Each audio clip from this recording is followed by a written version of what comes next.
Polar substances भी higher concentration से lower concentration की तरफ आते हैं, बट इनके लिए एक कंडीशन हो जाता है भाई कि नॉन पोलर लिपिड को क्रॉस करके नहीं आ पाते, इसी वजह से इनको टनल प्रोटीन का सहारा लेना पड़ता है, और इस वजह से इनको इनका जो यहाँ पे डिफ्यूजन करवाया जाता है भाई, इनको फैसिलिटी दिया गया भाई, इनको एक स्पेसिफिक इनके लिए रास्ता खोल दिया गया कि तुम इसी रास्ते से ही अंदर आ सको, तुमको फैसिलिटी दे दिया गया, ऊपर से उनसे कोई एनर्जी का भी रिक्वायरमेंट नहीं हो रहा उनको ट्रांसपोर्ट करवाने के लिए, तो इसी वजह से इनके ट्रांसपोर्टेशन को फैसिलिटेट डिफ्यूजन बोला जाता है।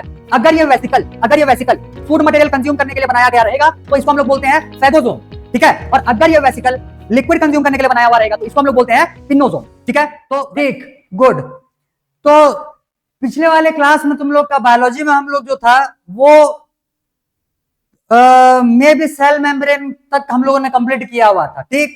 और आज के क्लास में मैं तुमको सेल मेम्ब्रेन का फंक्शन बताने वाला था, फिर सेल मेम्ब्रेन भी हो जाएगा कंप्लीट, उसके बाद फिर हमारे नेक्स्ट टॉपिक पे हम लोग इसमें उतरेंगे सेल वॉल, ठीक है। सेल वॉल होने के बाद फिर उसके बाद एक एक ऑर्गेनल्स को, पहले तो एंडोमेम्ब्रेन सिस्टम देखेंगे, इसमें टोटल 4 ऑर्गेनल्स आएंगे, फिर 1 बाय 1 बाकी बचे कुछ ऑर्गेनल्स को कंप्लीट करेंगे और तुम्हारा ये चैप्टर होगा फिर कंप्लीट। हालांकि बहुत बाकी है, अभी भी बहुत बचा हुआ है, ठीक है, अभी भी बहुत बाकी है। चलो हेडिंग लगाओ भाई आज के लिए। और एक चीज, हाँ, थोड़ा सा ऑब्जर्व करते रहना, माइक का में भी चार्ज खत्म हो जाए तो जैसे ही वॉइस ड्रॉप होता है तुरंत मैसेज कर देना, मैं माइक चेंज करूंगा फिर, ठीक है। दूसरा माइक जो है वो चार्जिंग पे लगा हुआ है। चलो हेडिंग लगाओ। Next, function of cell membrane या प्लाज्मा मेम्ब्रेन।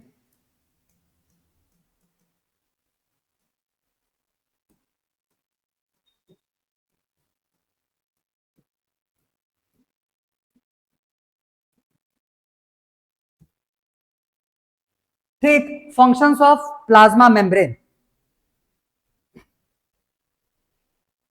देखो सबसे पहले नंबर पे इसका फंक्शन तो हम लोग देखेंगे भाई कि ये जो रहता है ये सेल डिवीजन में भी हेल्प करने वाला होगा, साथ ही साथ सेल ग्रोथ में भी ये हेल्प करने वाला होगा। अभी सिर्फ लिखो इसको, फिर समझाते हैं। हेल्प्स इन सेल ग्रोथ,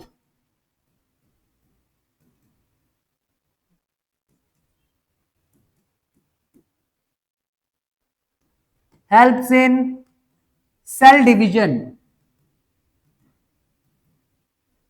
ये दो फंक्शन इसके लिए याद रखना है तुमको। थर्ड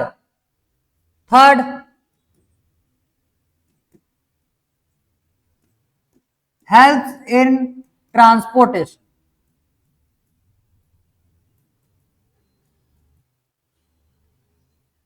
जनरली मेम्ब्रेन्स के थ्रू जो ट्रांसपोर्टेशन होता है इसको हम लोग मेम्ब्रेन ट्रांसपोर्टेशन बोलते हैं, ठीक है, इसको हम लोग मेम्ब्रेन ट्रांसपोर्टेशन के नाम से जानते हैं। और ध्यान देना, मेम्ब्रेन ट्रांसपोर्टेशन में हम लोग को तीन टाइप से एक्चुअली में देखना है। एनसीईआरटी के बुक में भी बल्क ट्रांसपोर्टेशन नाम नहीं लिखा हुआ है, ठीक, बट हम लोग को कवर करना पड़ेगा। हम लोग को इसमें बेसिकली 3 टाइप से ट्रांसपोर्टेशन कवर करने हैं, ठीक है, क्योंकि cell membrane cell division cell growth जो है ये हम लोग को तुमको नेक्स्ट चैप्टर में देखना है। सेल क्या बोलना चाहिए उसको, सेल साइकिल वाले चैप्टर में, वहां पे तुमको इसको अच्छे से समझने के लिए मिलने वाला है, ठीक है। आज तो फिलहाल इसी को देखो पहले, हेल्प्स इन ट्रांसपोर्टेशन। ध्यान देना, जो मेम्ब्रेन ट्रांसपोर्टेशन होता है बेसिकली हम लोग को इसको 3 टाइप से कवर करना है, ठीक। एक हो जाएगा भाई पैसिव ट्रांसपोर्टेशन, एक हो जाएगा इसमें से एक्टिव ट्रांसपोर्टेशन, और एक आ जाएगा इसमें से बल्क ट्रांसपोर्टेशन, ठीक है। इसका नाम पहले भी सुने हुए रहोगे और अंदाजा लग चुका रहेगा भाई कि एक्टिव, पैसिव और बल्क ट्रांसपोर्टेशन होता है क्या। बेसिकली समझो यहाँ पे बल्क ट्रांसपोर्टेशन जो रहता है ये एक्टिव ट्रांसपोर्टेशन का एक पार्ट होता है, बट हम लोग को बल्क ट्रांसपोर्टेशन में बहुत सारे नेमिंग देखना है तो इसी वजह से उसको हम लोग को सेपरेटली करना पड़ेगा। हालांकि बुक्स में भी देखोगे या फिर 9th के सिलेबस में भी देखोगे तो उसको सेपरेटली दिया हुआ है। एक लाइन ये लिख देता है भाई कि bulk transportation is a type of active transportation, but हम लोग को उसको सेपरेटली पढ़ना होता है। अब ध्यान देना, यहाँ पे पैसिव ट्रांसपोर्टेशन हम लोग उस ट्रांसपोर्टेशन को बोलेंगे जिसमें किसी भी टाइप का एनर्जी का रिक्वायरमेंट नहीं होगा। तो इसमें लिखना एक लाइन में कि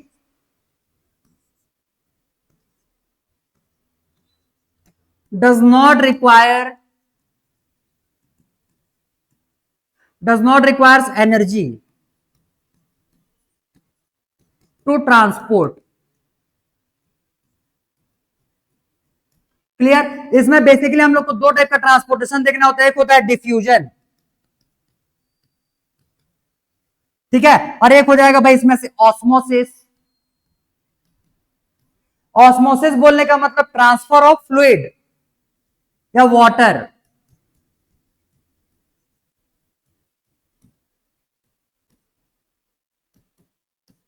ठीक, और डिफ्यूजन में आ जाएगा भाई, ट्रांसपोर्टेशन ऑफ गैस भी हो सकता है, ट्रांसपोर्टेशन ऑफ लिक्विड भी हो सकता है।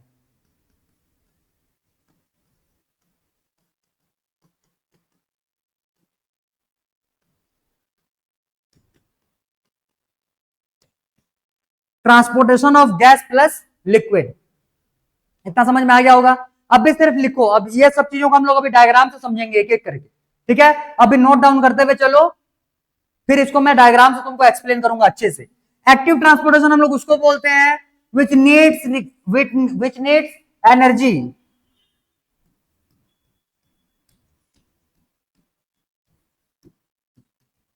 To transport.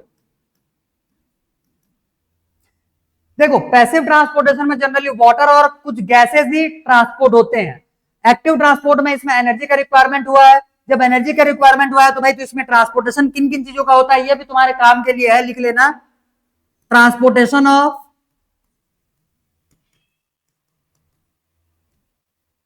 Sodium ion, potassium ion, मतलब ये है ये पोटेशियम आयन है ना, पोटेशियम आयन, सोडियम आयन, इनका ट्रांसपोर्टेशन।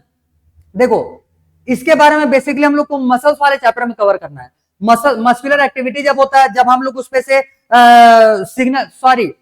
सिग्नल को ट्रांसपोर्ट ब्रेन वाले चैप्टर में भी देखना है, तो वहां पे हम लोग को इसको बेसिकली ट्रांसपोर्टेशन से डील करना रहता है।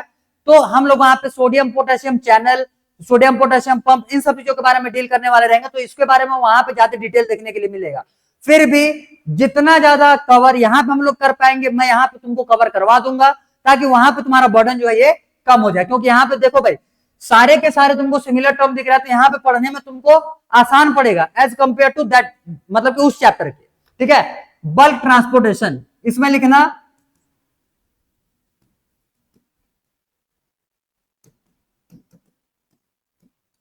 It is a type of active transportation.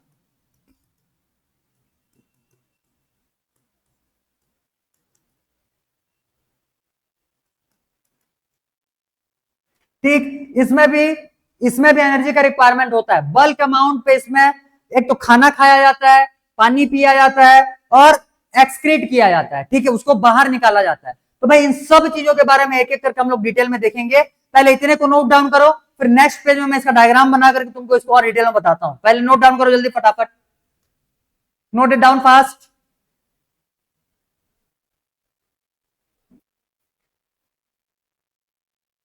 हाँ, और अभी एक चीज और, इस वीक से हो या नेक्स्ट, इस वीक से ही मान करके चलो, अब तो तुम्हारे क्लासेस के जो नंबर रहेंगे ये इंक्रीज होने वाले हैं। बायोलॉजी के तुमको वीक में मिनिमम 3 और मैक्सिमम में 4 इतने क्लासेस तुमको मिलेंगे ही मिलेंगे। तो 3 से 4 क्लासेस तुम्हारे बायो के वो अलग कर लो, और बाकी जो 3 बजे वाला टाइमिंग है, इसमें मंडे और ट्यूसडे बस 2 दिन तुम्हारा क्लास 3 बजे के टाइमिंग में नहीं होने वाला, बाकी जो 4 दिन होंगे ये तुम्हारे 3 बजे में भी कंटिन्यू रहेगा। बोलने का मतलब हफ्ते के 2 दिन तुमको 2 टाइम पे क्लासेस करने हैं, तो 3 बजे में भी और दूसरा रात में भी। ठीक, डन, गुड, वेरी गुड। अब भाई देखो, इसको हम लोग थोड़ा सा समझते हैं।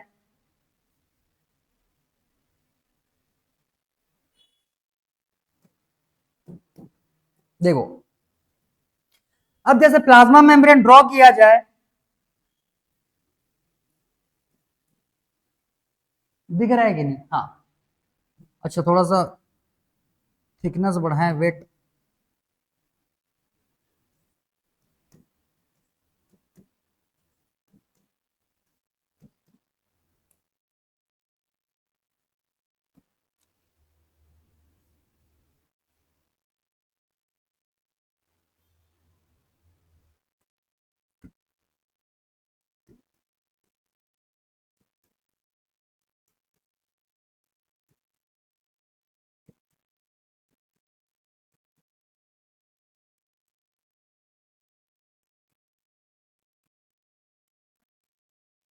बस भाई इतना इमेजिन कर लो, ये है तुम्हारा पूरा का पूरा प्लाज्मा मेम्ब्रेन, और ये है वो प्रोटीन जो कि तुम्हारा आर पार निकला हुआ है, ट्रांस मेम्ब्रेन प्रोटीन, इसी को बोलेंगे टनल प्रोटीन। बीच में देखो इसमें रास्ता, पिछले वाले में जब बनाया था तो बीच का रास्ता उसमें से तुमको नहीं दिखाया गया था, ठीक है। यहाँ पे बीच में रास्ता भी है, तो बीच में जो रास्ता आया हुआ है इसी से सब्सटेंसेस आना जाना कर सकते हैं। अब ध्यान देना, इसी मेम्ब्रेन के थ्रू तुम्हारा 3 टाइप से, पहले तो 2 टाइप का ट्रांसपोर्टेशन देखो। सबसे पहले समझना, ये पूरा का पूरा लिपिड का लेयर है, ठीक। लिपिड में तुम्हारा नॉन पोलर सब्सटेंस भी मिलता है। देखे थे हम लोगों ने, इसका हेड जो रहता है ये पोलर होता है, बट इसका टेल वाला जो पार्ट रहता है ये नॉन पोलर होता है। ध्यान देना, अगर इस मेम्ब्रेन से पास करवाना है तो सबसे पहले मान करके चलो गैस,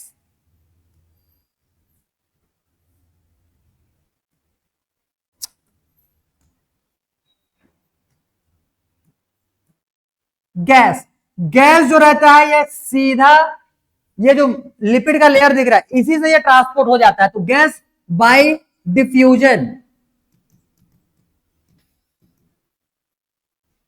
समझ में आ गया? ठीक, चलो ये गैस बाय डिफ्यूजन हो गया। साथ ही साथ यहां पे वाटर भी आ जाएगा, ये भी बाय डिफ्यूजन। तो डिफ्यूजन के प्रोसेस से गैस हो गए या फिर वाटर हो गया, ये दोनों मेम्ब्रेन से ही अंदर आ जाते हैं। क्लियर है इतना? ठीक है, आगे समझो। इसके बाद मान लो कुछ पोलर सब्सटेंसेस हुए, कुछ पोलर सब्सटेंसेस,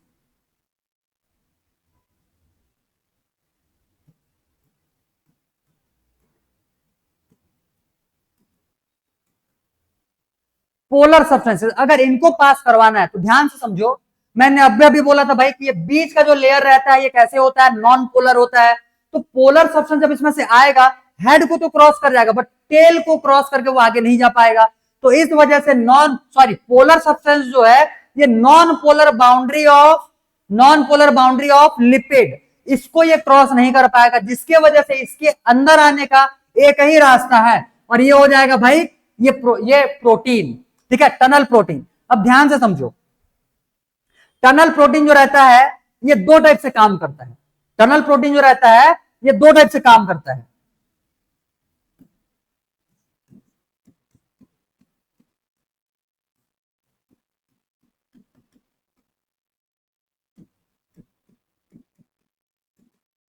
टनल प्रोटीन जो है ये 2 टाइप से काम करता है। सबसे पहले, एक तो कुछ सब्सटेंसेस को ये बिना एनर्जी स्पेंड किए ट्रांसपोर्ट करवा देता है, जैसे ये पोलर सब्सटेंस हो गए। अगर इन पोलर सब्सटेंस को नीचे आना हुआ तो ये भी डिफ्यूजन के थ्रू आते हैं, और डिफ्यूजन में कभी भी एनर्जी का लॉस नहीं होता है, एनर्जी का रिक्वायरमेंट नहीं होता है। लेकिन लेकिन लेकिन समझो, ये जो सब्सटेंसेस हैं ये डायरेक्टली जो लिपिड लेयर है वहां से तो क्रॉस होकर के आए नहीं है, इनको स्पेशल ट्रीटमेंट दिया गया भाई कि तुम ये रास्ते से ही अंदर जा सकते हो, ठीक है।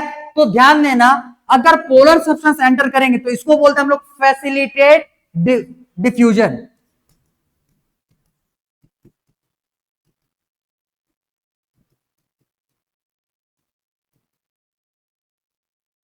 क्लियर? फिर से रिवाइज करवा रहा हूं, देखो, गैस और वाटर नॉर्मल डिफ्यूजन और ऑस्मोसिस के थ्रू ही अंदर आएंगे। डिफ्यूजन और ऑस्मोसिस, गैस डिफ्यूजन के थ्रू आ गया, वाटर जो है ऑस्मोसिस के थ्रू आ गया। उसके बाद जो पोलर सब्सटेंस बचते हैं, सिर्फ अभी पोलर सब्सटेंस लिखो, क्या क्या होंगे वो हम लोग बाद में देखेंगे। पोलर सब्सटेंस जो बचते हैं इनका फैसिलिटेट डिफ्यूजन करवाया जाता है, इसमें भी कोई एनर्जी का रिक्वायरमेंट नहीं होता, ये भी a type of passive transportation ही है।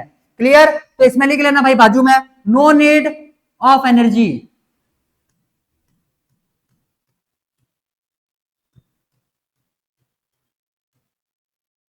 क्लियर? अब ध्यान से,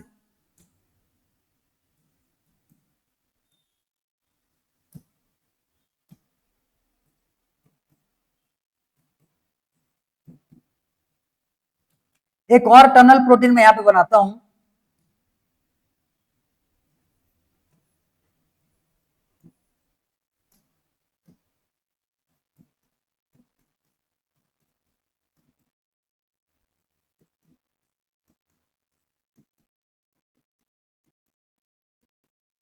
ये एक और टनल प्रोटीन बनाए हैं, ठीक। अब जैसे मान लो यहाँ पे कोई सोडियम आयन या फिर पोटेशियम आयन आता है, मान लो यहाँ पे अभी सोडियम या फिर पोटेशियम आयन है, K+ या फिर सोडियम आयन ये आया हुआ है। अब अगर इनको ट्रांसपोर्ट करवाना तो ध्यान देना, सोडियम और पोटेशियम का ट्रांसपोर्टेशन जो रहता है, ये डिफ्यूजन का मतलब क्या होता है, कोई सा भी सब्सटेंस अपने हायर कंसंट्रेशन से लोअर कंसंट्रेशन की तरफ आना चाहिए।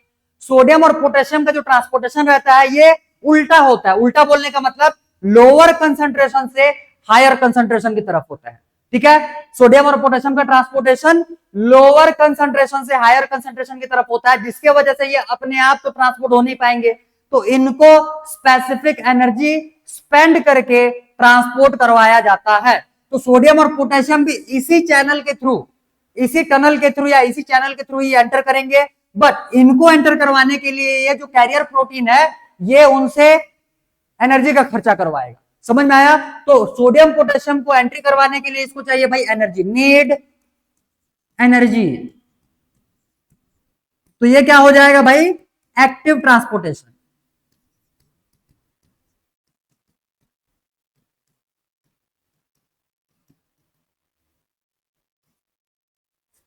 आ गया होगा इतना समझ में भाई कि डिफ्यूजन और ऑस्मोसिस के थ्रू क्या क्या आते हैं, वाटर हो गया, गैसेस हो गया, पोलर सब्सटेंसेस, ये डिफ्यूजन और ऑस्मोसिस के थ्रू आएंगे। इनके आने के लिए किसी भी टाइप का एनर्जी का रिक्वायरमेंट नहीं होता है। भले ही पोलर सब्सटेंसेस जो है ये टनल प्रोटीन का यूज करते हुए आते हैं, लेकिन फिर भी उनको ट्रांसपोर्ट करवाने के लिए प्रोटीन को किसी भी टाइप का एनर्जी स्पेंड करने का रिक्वायरमेंट यहाँ पे नहीं होता। लेकिन वहीं अगर सोडियम और पोटेशियम आएंगे तो इनको ट्रांसपोर्ट करवाने के लिए एनर्जी का रिक्वायरमेंट होगा।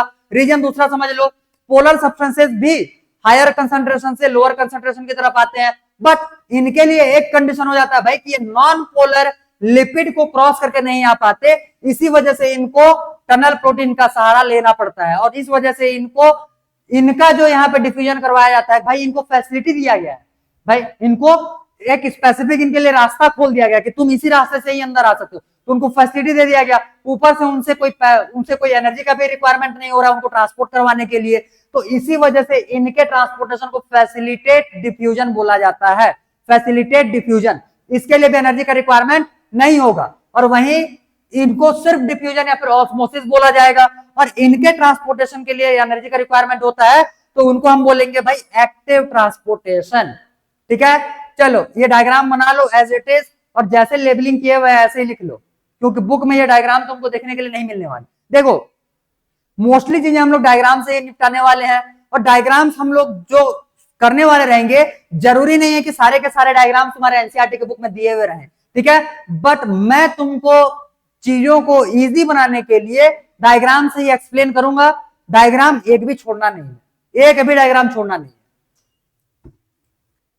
एक चीज और याद रखे रहना भाई, पैसिव ट्रांसपोर्टेशन स्लो स्पीड से होता है, एक्टिव ट्रांसपोर्टेशन जो है थोड़ा सा फास्ट स्पीड से होता है। जाहिर सी बात है, वो कभी देखे हुए हो क्या, क्या बोलते हैं, जो गाड़ी का टंकी होता है, अगर वहां से पेट्रोल निकालना रहा तो कैसे निकाला जाता है, एक पाइप लेंगे, उसमें थोड़ा सा प्रेशर क्रिएट करते हैं और ला करके उसको ऐसे छोड़ देते हैं, तो पाइप से जो पेट्रोल रहता है वो ऑटोमेटिक अंदर से बाहर आ जाता है बिना एनर्जी लगाए। ठीक है, लेकिन वहां पे जो पेट्रोल अंदर से बाहर आ रहा होगा, वहां पे जो पेट्रोल अंदर से बाहर आ रहा होगा वो बहुत स्लो स्पीड से आता है।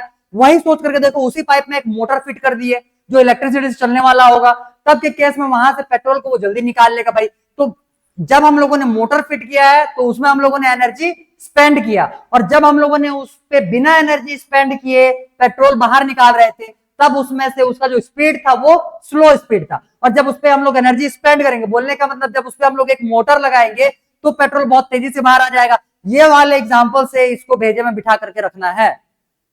ठीक है, कि एक्टिव ट्रांसपोर्टेशन का जो स्पीड होता है, ट्रांसपोर्टेशन का जो स्पीड होता है वो फास्ट होता है, और डिफ्यूजन या फिर पैसिव ट्रांसपोर्टेशन में जो ट्रांसपोर्टेशन होता है उसका स्पीड स्लो होता है। Done, done, good. अब देखो नेक्स्ट, बल्क ट्रांसपोर्टेशन।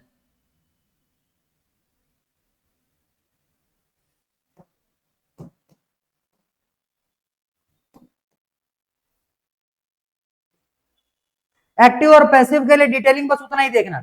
पिछले वाले स्लाइड मतलब कि जो फ्लो डायग्राम था उसमें हम लोगों ने उसके बारे में लिख लिया, डायग्राम से पता कर लिया भाई किस टाइप से ट्रांसपोर्टेशन होता है। अब एक्टिव और पैसिव के लिए उतना ही देखना है। अब देखो बल्क ट्रांसपोर्टेशन।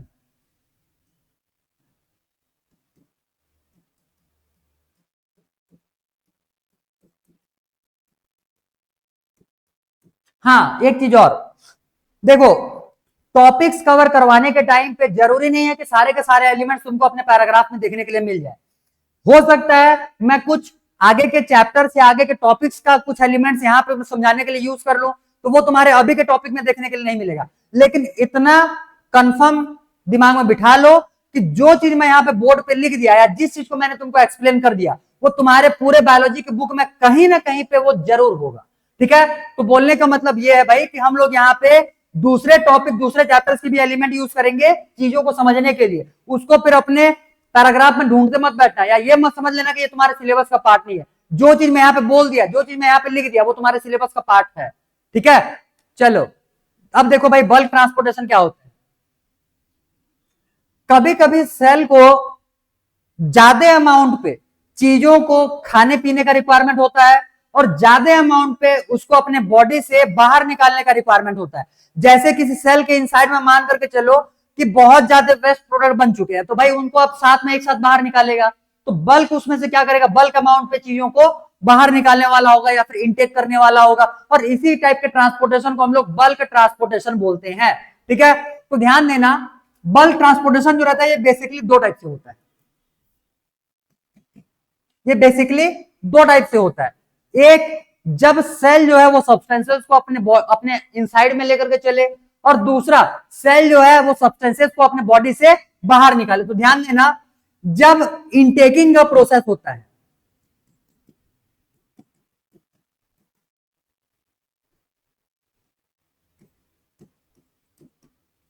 इसको हम लोग बोलते हैं एंडोसाइटोसिस।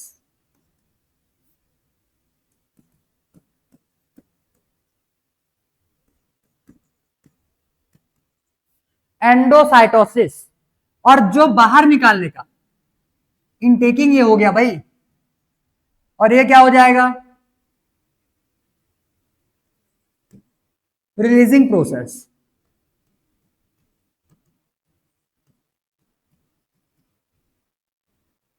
जब बल्क में चीजों को रिलीज करना होता है तो भाई इसको हम लोग बोलते हैं एक्सोसाइटोसिस।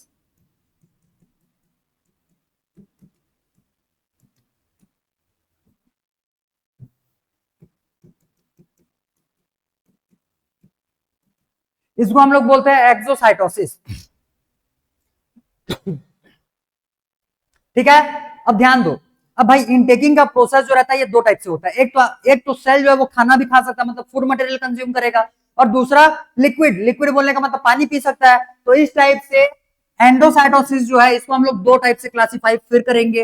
एक होता है फूड इनटेकिंग और एक हो जाएगा लिक्विड इनटेकिंग या फिर वाटर इनटेकिंग।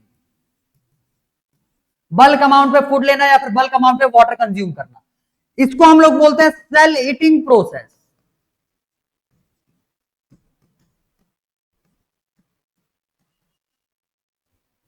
क्लियर, और इसको हम लोग बोलते हैं सेल ड्रिंकिंग प्रोसेस।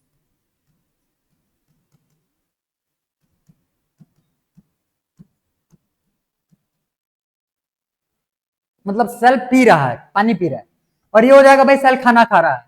अब सेल खाना खाने का जो प्रोसेस रहता है इसको हम लोग बोलते हैं फेगोसाइटोसिस।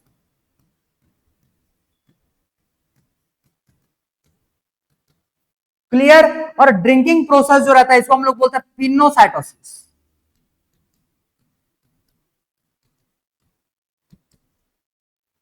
ठीक है, सेल ईटिंग प्रोसेस को बोला जाता है भाई फेगोसाइटोसिस, रट्टा मार लो साथ ही साथ, और सेल ड्रिंकिंग प्रोसेस को बोला जाता है पिनोसाइटोसिस। अब मैं तुमको बताता हूं, देखो कि ये जो इनटेकिंग का प्रोसेस होता है ये होता कैसे है सेल में। जैसे मान करके चलो भाई,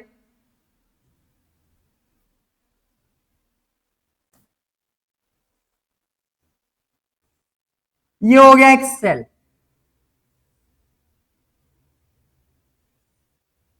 ये मान लो है एक सेल। अब इसके बाहर में आएगा मान करके चलो फूड मटेरियल,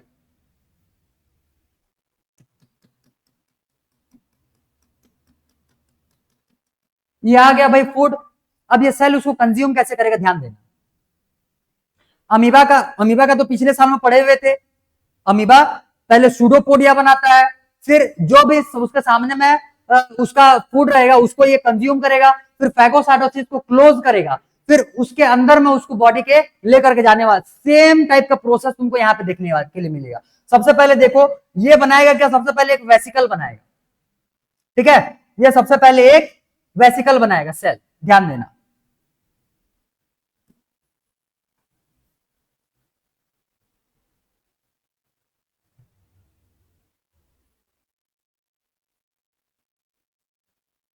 ये बना लिया एक वेसिकल, वेसिकल जैसे ही बन जाएगा ये सारे के सारे फूड मटेरियल्स को इसके अंदर ले लेगा।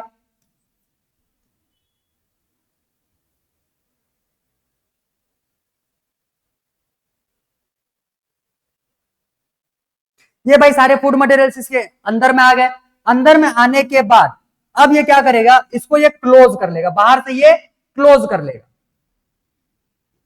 ये बाहर से इसको क्लोज कर लिया, ठीक। तो भाई ये तो पूरा वेसिकल के फॉर्म में आ गया। अब इस वेसिकल के फॉर्म में ये आने के बाद इसको ये यहां से आगे ट्रांसपोर्ट करवाएगा जहां भी उसका रिक्वायरमेंट रहेगा, ठीक। तो ऐसे ही पिनोसाइटोसिस का भी प्रोसेस होता है, ऐसे ही फेगोसाइटोसिस का भी प्रोसेस होता है। समझ में आ गया, फेगोसाइटोसिस और पिनोसाइटोसिस। अब ध्यान देना, अगर ये वेसिकल फूड मटेरियल कंज्यूम करने के लिए बनाया गया रहेगा तो इसको हम लोग बोलते हैं फेगोसोम, ठीक है। और अगर ये वेसिकल लिक्विड कंज्यूम करने के लिए बनाया हुआ रहेगा तो इसको हम लोग बोलते हैं पिनोसोम, ठीक है।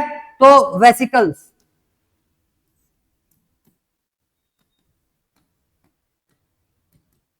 वेसिकल यूज्ड, इसको क्या बोलेंगे, फेगोसोम,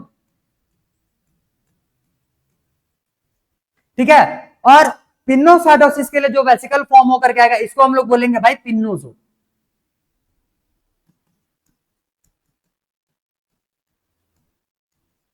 इसको क्या बोला जाएगा, पिनोसोम, ठीक है। क्लियर हो गया, समझ में आ गया। एक बार फिर से रिपीट कर रहे हैं, सुनो ध्यान से, देख लो। बल्क ट्रांसपोर्टेशन जो रहता है ये बेसिकली दो टाइप से होता है, एक तो हो जाएगा भाई एक्सोसाइटोसिस, एक हो जाएगा एंडोसाइटोसिस। एक्सोसाइटोसिस का मतलब होता है बाहर निकालना, रिलीज करना, सेम इसी पैटर्न से ये रिलीज करने वाला होगा, ठीक है। अब ध्यान दो, रिलीजिंग प्रोसेस को बोल रहा है यहाँ पे एक्सोसाइटोसिस, और इनटेकिंग प्रोसेस को बोला जा रहा है एंडोसाइटोसिस। एंडोसाइटोसिस के दो टाइप, एक हो जाएगा भाई फूड कंज्यूमिंग या फिर सेल ईटिंग प्रोसेस, इसको बोलते हैं फेगोसाइटोसिस। दूसरा हो जाएगा तुम्हारा सेल ड्रिंकिंग प्रोसेस, इसको बोलेंगे पिनोसाइटोसिस। फूड को कंज्यूम करने के लिए जिस वेसिकल का यूज किया जाता है इसको बोलेंगे फेगोसोम, और लिक्विड कंज्यूम करने के लिए जिस वेसिकल का यूज किया जाता है इसको बोलते हैं पिनोसोम। जल्दी लिखो इतने को फटाफट, और अगर कुछ डाउट है इतने में तो पूछो। देखो जिन चीजों को तुमको समझने में प्रॉब्लम होता है उसका जब मैं एकदम सिंपल मीनिंग बताता हूं उसको भाई बाजू में लिख लिया, ठीक। वेसिकल जैसे यहाँ पे हम लोगों ने यूज किया हुआ है, तो वेसिकल जो होते हैं ये बैग होते हैं, सिंपल सी बात, ठीक है। तो उस पर लिख लेना बाजू में नीचे में कहीं पे भी, वेसिकल का मतलब क्या हो जाएगा, बैग लाइक स्ट्रक्चर।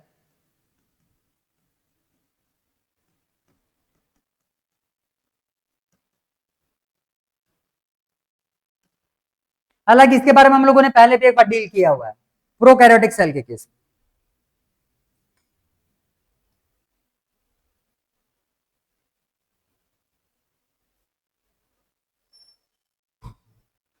तो कॉन्सेप्ट वाइज तुमको कोई प्रॉब्लम नहीं आएगा, नाम को बस मेरे साथ साथ याद करते हुए चलो तो तुम्हारा बायोलॉजी बहुत ही इजी हो जाएगा। अदरवाइज माथा पीटते रह जाओगे भाई कि कौन सा टर्म कहां से आकर के कैसे निकल गया।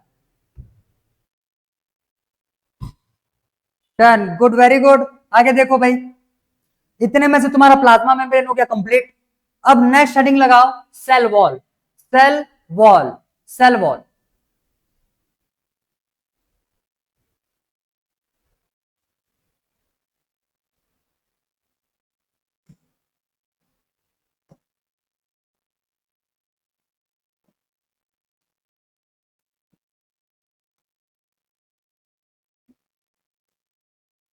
चलो पहले इसके बारे में थोड़ा सा फैक्ट वगैरह लिख लेते हैं, फिर आगे बढ़ेंगे इसमें। सेल वॉल, सेल वॉल जो है इसमें लिखना outer most protecting and covering layer.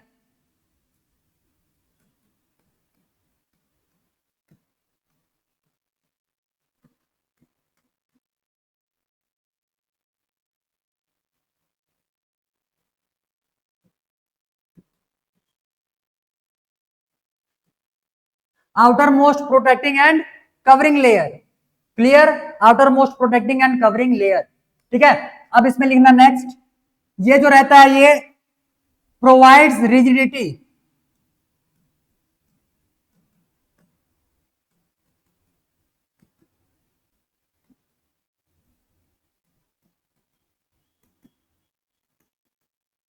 ठीक, ये क्या होता है, नॉन लिविंग। ये किस टाइप से हो जाएगा, नॉन लिविंग। अब ध्यान देना, सेल वॉल तो एक तो एनिमल्स में मिलता ही नहीं है, ये तुमको प्लांट्स, फंजाई, एल्गी, बैक्टीरिया, इनमें देखने के लिए मिलने वाला होगा। ध्यान से समझो कि ये जो सेल वॉल रहता है ये ऑर्गेनिज्म टू ऑर्गेनिज्म वेरी करता है, तो लिखो वेरी ऑर्गेनिज्म टू ऑर्गेनिज्म, ऐसे लिखो composition, composition very organism to organism.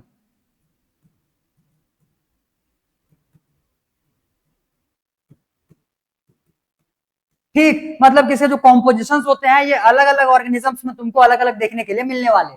सबसे पहले नंबर की बात करें तो ये आ जाएगा भाई बैक्टीरिया। बैक्टीरिया का जो सेल वॉल रहता है वो किसका बना हुआ रहता है, ये हो जाएगा पेप्टाइडोग्लाइकेन का। एक बार डील कर चुके हैं इसके बारे में भी।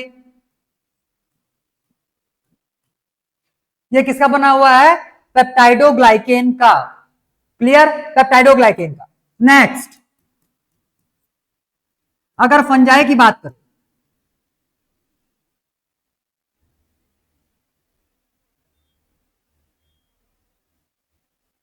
एक मिनट भाई, अनस्टेबल हो रहा है क्या, चेक करो।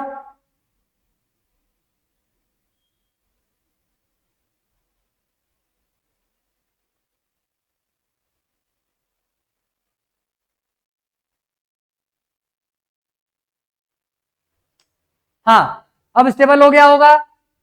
जितने लोगों का अगर आगे पीछे हुआ रहेगा थोड़ा सा एडजस्ट कर लेना, ठीक है। देखो क्या लिख रहे थे यहां पे, अच्छा फंजाई, ठीक।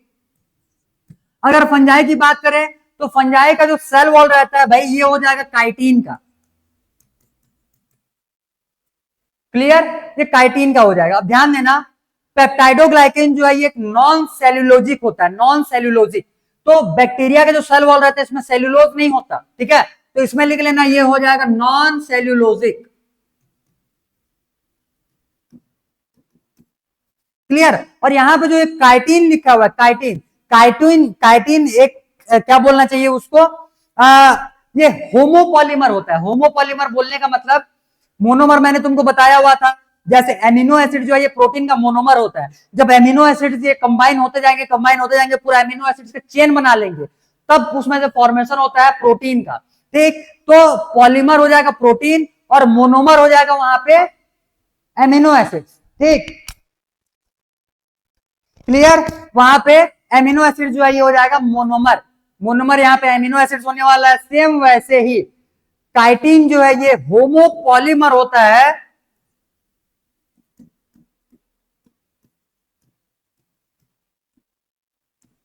ऑफ नेग।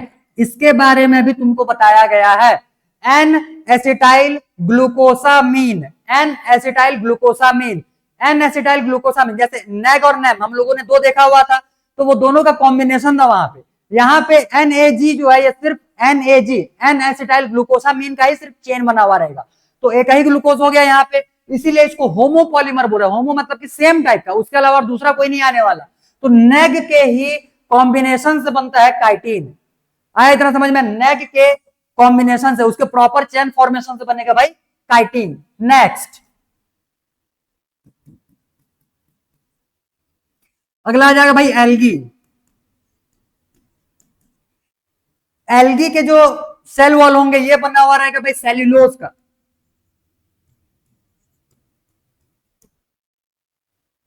या फिर सेल्यूलोज एक होता है, एक होता है गैलेक्टेंस, एक होता है मैनेंस। नाम साथ साथ याद करते चलो, एक हो जाएगा गैलेक्टेंस, GALACTANE, गैलेक्टेंस। क्लियर, एक हो जाएगा इसमें से मैनेंस, MANNANES, मैनेंस। स्पेलिंग एक बार चेक कर लेना बुक में।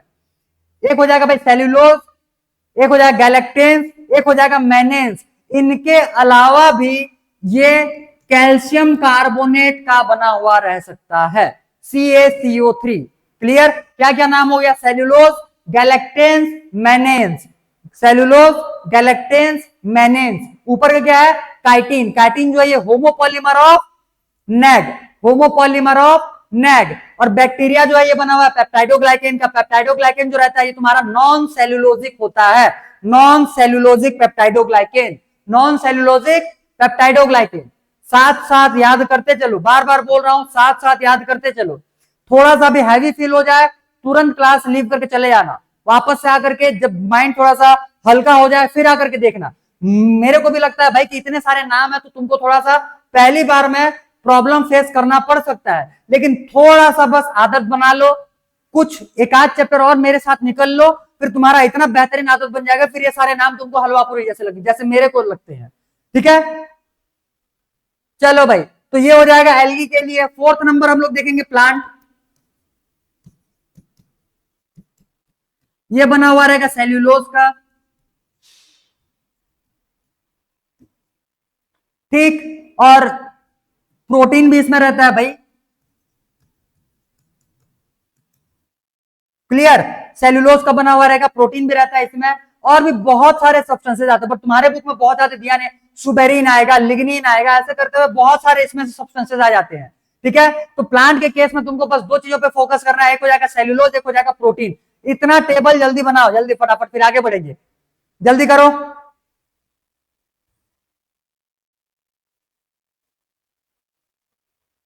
हाँ, इसमें लिखना था तो एक और लिख सकते हो, पेक्टिन। बुक में ये तुम्हारा है। ठीक है, बाकी सुबेरिन, लिग्निन ये सब तुम्हारे में नहीं दिया हुआ है। पैक्टिन, प्रोटीन और सेल्यूलोज ये तीन दिया हुआ है, तो ये तीन नाम को तो लिखो, एज इट इज लिखो। ठीक है, अब तुम्हारे सिलेबस में तुमको ये सुन करके थोड़ा सा क्या बोलना चाहिए, सरप्राइजिंग लगेगा ये। एक्चुअली मैं तुमको बता रहा हूं, नाइन्थ वालों को मैंने इससे ज्यादा पढ़ाया हुआ है रियलिटी में। ठीक है, नाइन्थ वालों को, क्योंकि उनके रेफरेंस बुक में तुम्हारे अप्रोक्सीमेट एनसीईआरटी का इतना सारा कुछ दिया हुआ है, सारा कुछ, भले उससे ज्यादा कुछ दिया हुआ है। ठीक है, तो ये मत समझो कि इतना नाम तुमको ही करना पड़ रहा है। नाइन्थ वालों को मैंने ये सारे नाम, फंक्शन, सब कुछ पूरा रटवा दिया है, सब कुछ रटवा दिया है। तो भाई तुम 11th में आ चुके हो, तो तुमसे भी ये हो जाना चाहिए। ठीक, चलो,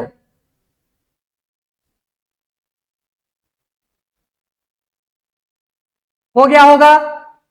अब एक काम करता, मैं सेल वॉल का स्ट्रक्चर यहीं पे बना देता हूं, जिसका थोड़ा मोड़ा छूटा रहेगा भाई लिखते चलो, और सेल वॉल का मैं यहाँ पे स्ट्रक्चर बना रहा हूं, बाकी लोग इधर देखो।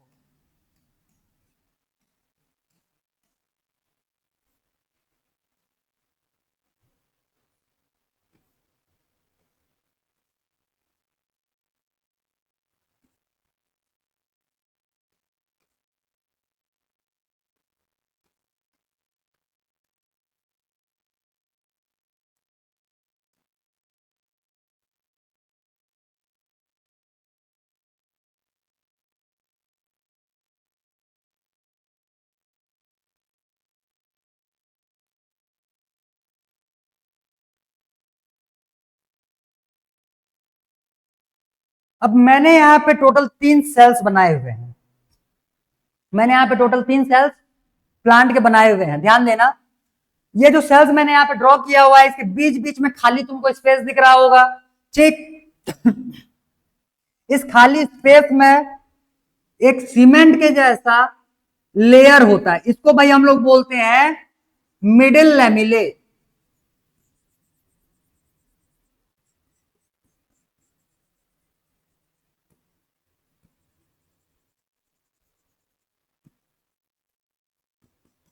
ये देखो, ये हो जाएगा, देखो ये है cell wall. Cell wall basically 2 layers का बना हुआ है, एक हो जाएगा तुम्हारा आउटर लेयर, मतलब ये हो जाएगा प्राइमरी लेयर। ये जो ग्रीन कलर में तुमको बाहर में दिख रहा है, ये हो जाएगा प्राइमरी लेयर। क्लियर? उसके बाद ऑरेंज कलर का जो इंसाइड में बनाया हुआ है, ये हो जाएगा भाई सेकेंडरी लेयर।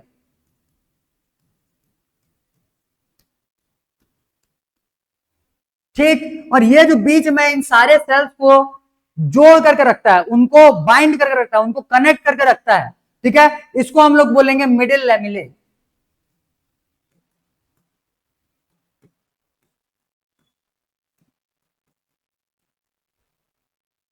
क्लियर, इसको हम लोग बोलेंगे मिडिल लैमेले। पहले इसको ड्रॉ करो जल्दी, लेवलिंग जो किया हुआ उसको लिखो, फिर एक एक करके ये तीनों ही पार्ट्स को हम लोग डिटेल में देखते हैं। पहले इसको लिखो जल्दी फटाफट।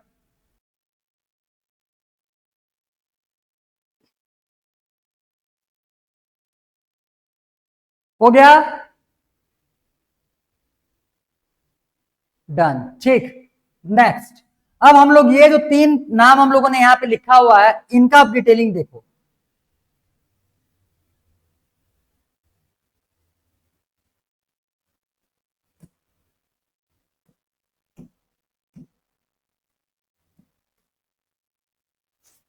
पहले नंबर पे लगा waiting middle lamellae.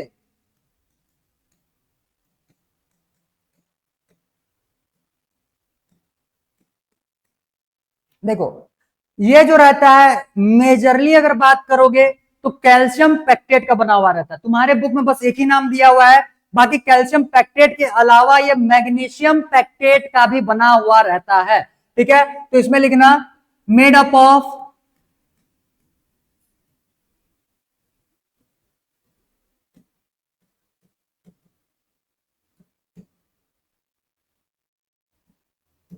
Calcium pectate majorly. ठीक है, और मैग्नीशियम पैक्टेट भी इसमें होता है।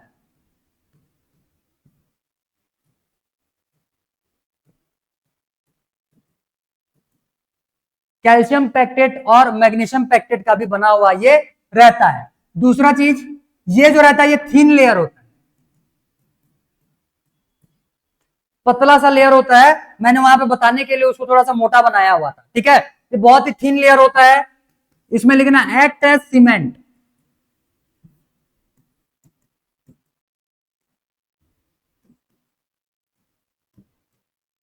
सीमेंटिंग लेयर लिखो, एक्ट एज सीमेंटिंग लेयर। अब मेरे को भाई तुम ये बताओ, सीमेंट का जो स्ट्रक्चर होता है वो कैसा होता है? थोड़ा सा सोच सोच करके देखो और सोचने की कोशिश करो।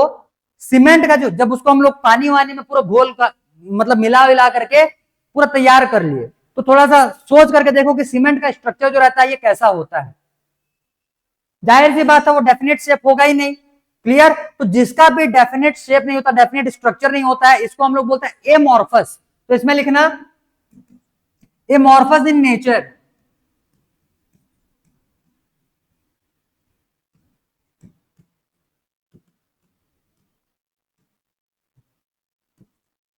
एमॉर्फस का मतलब नो प्रॉपर स्ट्रक्चर।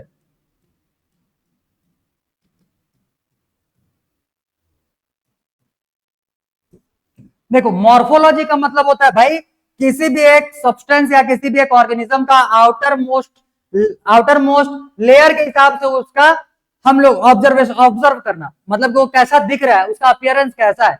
तो भाई जितने जितने भी मॉर्फस चीजें होता है उनका डेफिनेट शेप, साइज और प्रॉपर स्ट्रक्चर दिखता है। जितने भी एमॉर्फस चीजें होती है उनके प्रॉपर स्ट्रक्चर नहीं पता चलते। ठीक है, तो ये क्या हो जाएगा, amorphous in nature. Amorphous in nature लिखो, इतने को लिखो। अच्छा ये एमजी नहीं दिख रहा है, वेट, ये मैग्नीशियम पैक्टेट है भाई, एमजी मैग्नीशियम।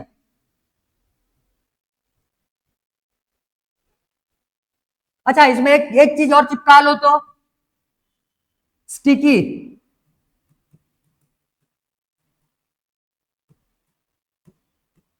स्टिक भाई चिपकाने का नेचर होगा तभी ना जाकर के ये दो अलग अलग सेल्स को आपस में चिपका पाएगा।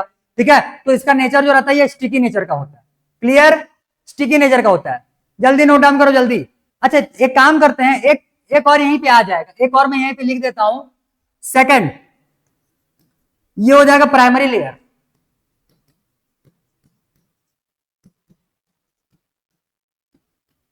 इसमें लिखना प्राइमरी लेयर जो होता है वो एक सिंगल लेयर का बना हुआ रहता है, और जो हम लोगों ने सेकेंडरी लेयर देखा हुआ था, सेकेंडरी लेयर अपने आप में टोटल 3 लेयर से मिलकर के बना हुआ था, 3।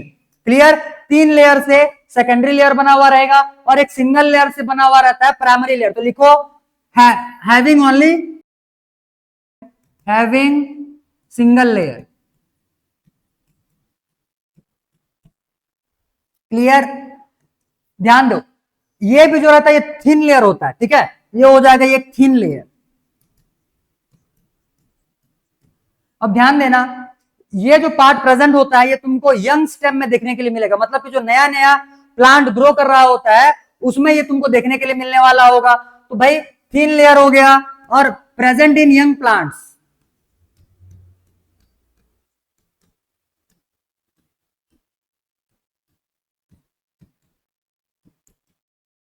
Present in young plants. अब ध्यान देना, यंग प्लांट्स में धीरे धीरे करके जब ग्रोथ होना चालू होता है तो इनका ग्रोथ इनवर्ड होता है अंदर की तरफ, प्राइमरी से फिर बनेगा सेकेंडरी। सेकेंडरी तो इनसाइड में था ना भाई, देखे थे अभी अभी डायग्राम। तो पहले प्राइमरी लेयर का फॉर्मेशन हो गया, इसके बाद सेकेंडरी लेयर का फॉर्मेशन होगा, तो इनवर्ड ग्रोथ होता है। इसमें कैसा ग्रोथ तुमको देखने के लिए मिलेगा? इनवर्ड। और जब सेकेंडरी लेयर फॉर्म हो जाता है तो कुछ टाइम के बाद में ये जो है ये डिजनरेट कर जाता है। दूसरा चीज ध्यान देना कि यंग प्लांट्स जो रहते हैं उनको फ्लेक्सिबिलिटी का रिक्वायरमेंट होता है, मतलब वो फ्लेक्सिबल होते हैं, ठीक है। तो एक चीज इसमें लिखना, प्रोवाइड फ्लेक्सिबिलिटी।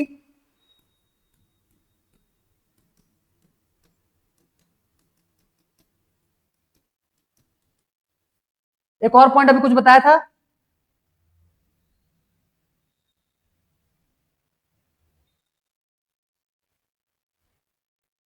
हाँ, कुछ टाइम के बाद डिजनरेट हो जाता है, ये बताया था। लिखो नेक्स्ट, डिजनरेट। डिजनरेट का मतलब खत्म हो जाना, ठीक है, डिजनरेट लेटर ऑन।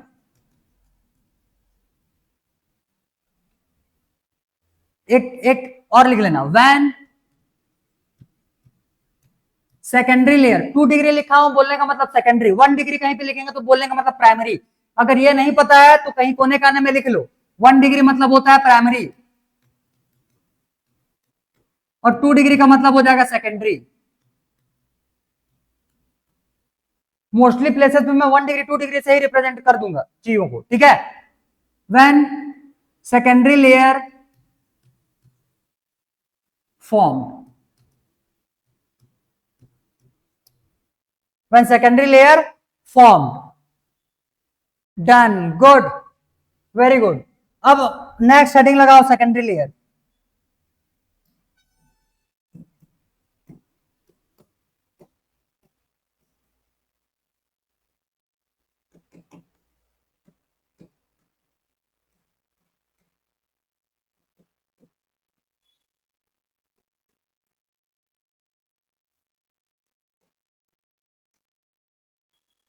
लिखो हैविंग 3 लेयर्स, ठीक, हैविंग 3 लेयर्स। अब भाई इसमें बहुत ज्यादा कुछ डिटेल में देखना है नहीं, 3 लेयर्स होते हैं, तीनों ही लेयर्स को S1 S2 और S3 बोलते हैं, बस इतना दिमाग में बिठाओ, ठीक है। 3 लेयर्स होंगे, तीनों को ही S1 S2 और S3 बोलेंगे।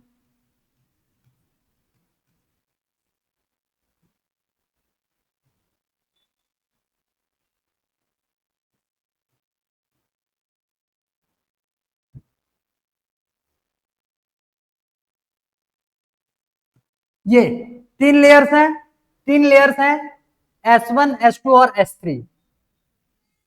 आउटर को बोलेंगे S1, इनर को बोलते हैं S2 और सबसे इनर को बोलते हैं S3।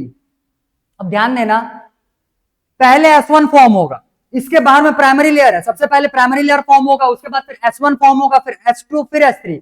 तो इनमें जो ग्रोथ होता है ये इनवर्ड होता है, इनवर्ड, ठीक है, इनवर्ड ग्रोथ होता है। लिखेंगे इस पे, रिस्पॉन्सिबल फॉर थिकनिंग,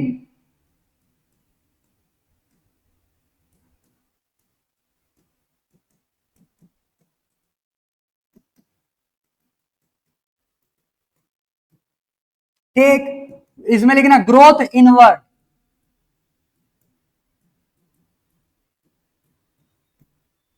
ग्रोथ इसमें कैसा होगा? इनवर्ड, अंदर की तरफ ग्रोथ होता है, अंदर की तरफ ग्रोथ होगा। क्लियर है? ठीक है। एक चीज और लिख लेना भाई कि ये जो सेकेंडरी लेयर रहता है ये सेल मेम्ब्रेन के बाहर और सेल वॉल के मतलब प्राइमरी लेयर के अंदर प्रेजेंट होता है। तो इसमें एक ही चीज लिख लो, outer to cell wall, sorry cell membrane, plasma membrane, outer to plasma membrane.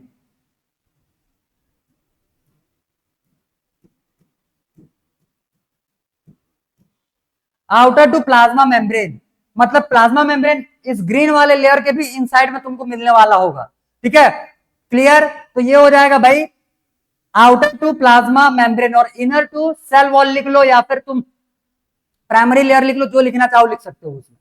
तो ये हो जाएगा तुम्हारा सेकेंडरी लेयर के लिए स्ट्रक्चर। अब ध्यान दो, छोटे छोटे दो टर्म्स यहां पे तुमको जानना है। एक तो पिट्स, और आज नहीं बताऊंगा मैं तुमको, कल बताऊंगा प्लाज्मोडेस्माटा, क्योंकि प्लाज्मोडेस्माटा करवाऊंगा तो फिर इतने सारे मतलब कुछ नाम उसमें और देखने हैं, ठीक, तो उसके लिए फिर बहुत ज्यादा हैवी हो जाएगा। आज पिट्स तक का चीजें याद करो, पिट्स तक की चीजों को अच्छे से दिमाग में बिठाओ। कल प्लाज्मोडेस्माटल कनेक्शन में तुमको बताऊंगा, और प्लाज्मोडेस्माटल इसीलिए कल बताऊंगा क्योंकि भाई वो इंपॉर्टेंट है। अभी तो एक देखने के लिए मिलने वाला है, आने वाले मतलब पिछले वाले आगे आने वाले कुछ चैप्टर्स में भी हम लोग को देखना है प्लाज्मोडेस्माटा। और साथ ही साथ 12th का जब चैप्टर 1 कवर करोगे प्लांट रिप्रोडक्शन या हाँ प्लांट रिप्रोडक्शन, तब के केस में भाई वहां पे भी इसको हम लोग को यूज करना है, तो इसको अच्छे से जानना है तुमको। प्लाज्मोडेस्माटा एक आ जाएगा पिट्स, और एक देखेंगे हम लोग कल प्लाज्मोडेस्माटा।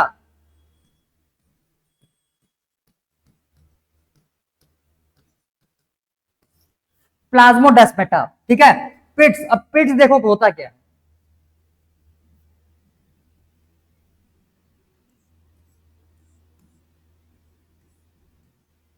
जैसे मान लो ये हो गया भाई प्राइमरी लेयर,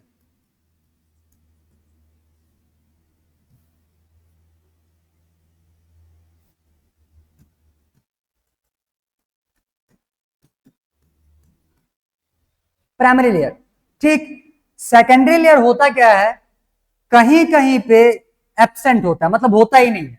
जैसे मान लो ये यहां से ऐसे गया, उसके बाद फिर थोड़ी देर कुछ कुछ खुला हो गया, मतलब कुछ खाली हो गया, फिर ये आगे बढ़ गया कंटिन्यू, फिर कुछ खाली हो गया, फिर आगे बढ़ गया कंटिन्यू, फिर कुछ खाली हो गया, इस टाइप से ये होता है।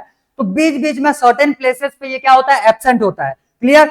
अब जिस वाले प्लेस पे ये एब्सेंट होगा, ध्यान दो भाई, यहां का थिकनेस जो है ये इतना हो गया, और यहां का थिकनेस सिर्फ यही काउंट होगा प्राइमरी लेयर, क्लियर। तो वहां का थिकनिंग जो रहता है ये बहुत कम हो जाता है, तो इसमें लिखना at certain places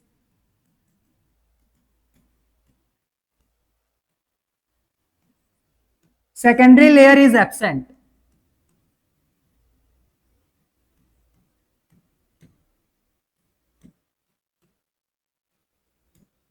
अब सेकेंडरी लेयर एब्सेंट है तो भाई वो गड्ढे जैसे बनेगा कि नहीं बनेगा, जाहिर सी बात है, जहां पे एब्सेंट रहेगा वहां पे गड्ढा टाइप का बनेगा। और पिट का मतलब होल ही होता है, मतलब गड्ढा ही होता है, ठीक है, पिट का मतलब गड्ढा होता है। तो जहां जहां पे सेकेंडरी लेयर एब्सेंट होता है वहां वहां पे गड्ढे जैसा स्ट्रक्चर बनेगा, और उसी को हम लोग बोलते हैं पिट।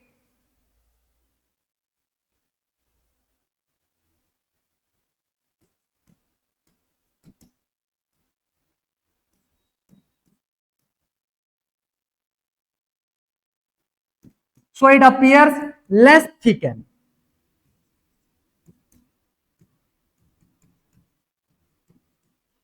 less thickened, clear। At certain places secondary layer is absent, so it appears less thickened and called pits,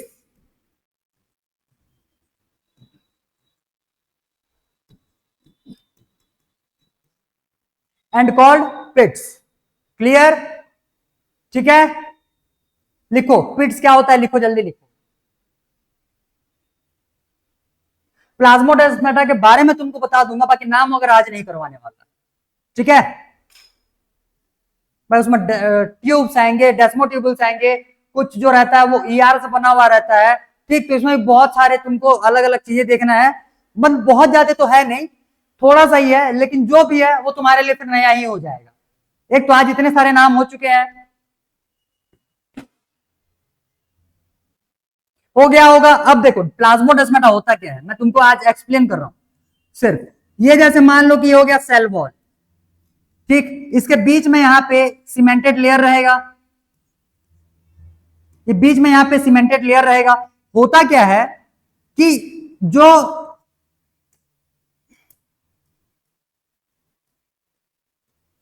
cytoplasm होते हैं, ये सेल का अपने अंदर होगा नहीं, होगा क्या, यहां से रास्ते बने हुए रहते हैं, ये तो दो सेल्स के बीच में रास्ते हो गया, किसके थ्रू बना हुआ है, मिडिल लैमेला के थ्रू बना हुआ है।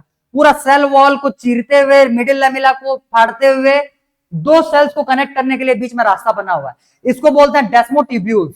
ठीक है, जो रास्ता बना हुआ है ये डेस्मोटिब्यूल्स बोलते हैं। ये किसका बना हुआ होता है बोलने से, ये एंडोप्लाज्मिक। आज सिर्फ सुन लो, लिखना कुछ नहीं है, याद कुछ नहीं करना है, सिर्फ सुन लो। डेस्मोटिब्यूल्स बोलेंगे, किसका बना हुआ रहता है बोलने से, एंडोप्लाज्मिक रेटिकुलम का बना हुआ रहता है। और इसका मेन फंक्शन क्या है बोलेंगे तो ये एक सिंप्लास्ट सिस्टम बनाता है। सिंप्लास्ट सिस्टम बोलने का मतलब सेल प्लाज्मा जो रहता है, मतलब सेल का जो प्लाज्मा होता है, हम लोगों ने देखा हुआ था भाई कि सारे लिविंग कंपोनेंट जो है वो इसी में प्रेजेंट होंगे। तो लिविंग कंपोनेंट जो है वो इस सेल से उस सेल, उस सेल से उस सेल, इस टाइप से पूरा का पूरा कंटिन्यूअस एक जाल बना लेते हैं। ठीक है, तो वो जो कंटिन्यूअस जाल of living parts of the cell होता है, इसी को हम लोग बोलते हैं सिंप्लास्ट सिस्टम। सिंप्लास्ट सिस्टम। ठीक है, ये हो जाएगा तुम्हारा प्लाज्मोडेस्माटा कनेक्शन, या सिर्फ प्लाज्मोडेस्माटा भी बोल सकते हो। आया इतना समझ में? तो दो सेल्स को कनेक्ट करने के लिए जिस रास्ते का यूज किया जाता है, जिसके थ्रू साइटोप्लाज्म जो है वो आपस में कनेक्टेड रहते हैं और कंटिन्यूअस फॉर्म में होते हैं, इसी को बोला जाता है, उसी रास्ते को बोला जाता है प्लाज्मोडेस्माटा। इस रास्ते को बोला जाएगा भाई प्लाज्मोडेस्माटा। क्लियर? आ गया होगा इतना समझ में? तो एक बार फिर से मैं स्लाइड में बता देता हूं आज क्या क्या कवर हो गया, उसके बाद फिर सेशन एंड किया जाएगा भाई। देखो, सबसे पहले में हम लोगों ने cell function of plasma membrane देख लिया, ये हम लोग का पिछले में छूटा हुआ था। इसके बाद फिर नेक्स्ट हम लोगों ने कवर किया यहां से सेल वॉल सॉरी, ये तो प्लाज्मा मेम्ब्रेन ही हो गया, उसमें से ट्रांसपोर्टेशन देख लिए। याद रखना, पैसिव ट्रांसपोर्टेशन, एक तो नॉर्मल पैसिव ट्रांसपोर्टेशन अलग होगा जो कि तुम्हारे ये मेम्ब्रेन्स के थ्रू हो जाएगा, और दूसरा होता है फैसिलिटेटेड पैसिव ट्रांसपोर्टेशन या फैसिलिटेट डिफ्यूजन। इसके लिए टनल प्रोटीन का हेल्प लेना पड़ेगा। बिना टनल प्रोटीन के हेल्प के फैसिलिटेट ट्रांसपोर्टेशन कर पाना या फैसिलिटेट डिफ्यूजन करा पाना पॉसिबल नहीं है। आया समझ में? और ये फैसिलिटेट डिफ्यूजन किसके लिए किया जाता है? पोलर सब्सटेंसेस के लिए, पोलर सब्सटेंसेस के लिए। क्लियर? आगे उसके बाद भाई कवर हो गया ये बल्क ट्रांसपोर्टेशन। इसके लिए तुमको याद रखना है वेसिकल्स के फॉर्म में फूड कंज्यूम और वाटर कंज्यूम किया जाता है। ठीक है, फूड कंज्यूम करने के प्रोसेस को बोलेंगे फैगोसाइटोसिस, वाटर कंज्यूम करने के प्रोसेस को बोला जाएगा पिनोसाइटोसिस। जो वेसिकल फूड को स्टोर करेगा उसको बोलेंगे फैगोसोम, और जो वेसिकल वाटर या फिर लिक्विड को स्टोर करने वाला है उसको बोला जाएगा पिनोसोम। ठीक है, नेक्स्ट एक दूसरा देखना, रिलीज करने के प्रोसेस को एक्सोसाइटोसिस बोला जाता है, एक्सोसाइटोसिस। सेल वॉल आ गया भाई, सेल वॉल के बेसिकली हम लोग को 3 लेयर्स देखने थे। एक हो जाएगा प्राइमरी लेयर, दूसरा हो जाएगा उसका मिडिल लैमेला जो कि सारे के सारे सेल्स को कनेक्ट करने का काम करेगा, और दूसरा हो जाएगा इसमें से सेकेंडरी लेयर। इसके बारे में डिटेलिंग हम लोगों ने अभी कवर कर लिया, ये सारा कुछ मिडिल लैमेला में ये सारे पॉइंट्स हो जाएंगे, प्राइमरी लेयर के ये सारे पॉइंट्स हो जाएंगे, और एक तुम्हारा बचा हुआ था आगे का सेकेंडरी लेयर, ये सेकेंडरी लेयर। ठीक, चलो भाई, अब जिसका जिसका नोट्स करने के लिए छूटा रहेगा वीडियो के एकदम एंड में आ जाना। मैंने सारे के सारे स्लाइड, सारे के सारे पेजेस जो है वो स्लाइड के फॉर्म में दिखा दिया। कुछ कुछ एक आध 2-2 सेकंड्स के गैप में तुम लोग को मिल जाएगा, पॉज करते हुए जो भी इनकम्प्लीटेड नोट्स रहेगा उसको कंप्लीट करोगे। जितने टर्म्स मैंने यहाँ पे लिखा हुआ है सारा कुछ तुम्हारे कॉपी में भी होना चाहिए। ठीक है, चलो भाई, तो आज के लिए इतना ही, आज सेशन एंड किया जाता है।